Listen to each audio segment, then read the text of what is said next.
আসসালামু আলাইকুম, কেমন আছেন আপনারা সবাই? আশা করছি সবাই অনেক বেশি ভালো আছেন।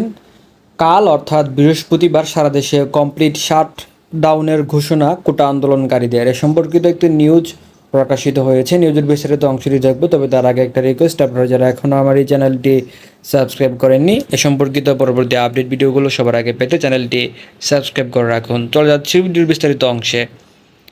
শিক্ষার্থীদের শান্তিপূর্ণ আন্দোলনে ওপর পুলিশ, বিজিবি, র্যাবের হামলা, খুনের প্রতিবাদ, খুনিদের বিচার, সন্ত্রাসমুক্ত ক্যাম্পাস নিশ্চিত ও এক দফা দাবিতে আগামীকাল বৃহস্পতিবার 18 জুলাই সারা দেশে কমপ্লিট শাটডাউন ঘোষণা করেছে কোটা সংস্কার আন্দোলনরত শিক্ষার্থীদের প্ল্যাটফর্ম বৈষম্য বিরোধী ছাত্র আন্দোলন। আজ বুধবার 17 এপ্রিল রাত 8টার দিকে এক বিবৃতিতে এ তথ্য জানানো হয়।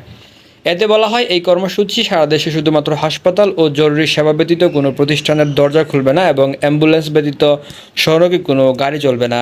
সারা দেশের প্রতিটি স্কুল, কলেজ, বিশ্ববিদ্যালয়, প্রাইভেট বিশ্ববিদ্যালয়, মাদ্রাসা শিক্ষার্থীদের আহ্বান জানাচ্ছি, আগামীকালের কর্মসূচি সফল করুন। আমাদের অভিভাবকদের বলছি, আমরা আপনাদেরই সন্তান, আমাদের পাশে দাঁড়ান, রক্ষা করুন। এই লড়াইটা শুধু ছাত্রদের না, দলমত নির্বিশেষে এদেশের আপামর জনসাধারণের।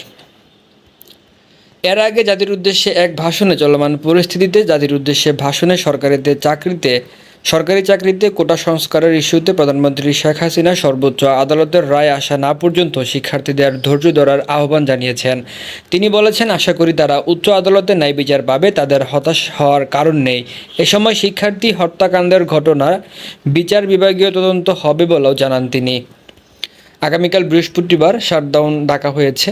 এটি ছিল আজকের মতো সর্বশেষ আপডেট। ভিডিওটি শেয়ার করে দিবেন এবং একটি লাইক করে দিবেন ভিডিওটিতে। সবাই ভালো থাকবেন, সুস্থ থাকবেন। দেখা হচ্ছে নতুন কোনো ভিডিওতে। আসসালামু আলাইকুম।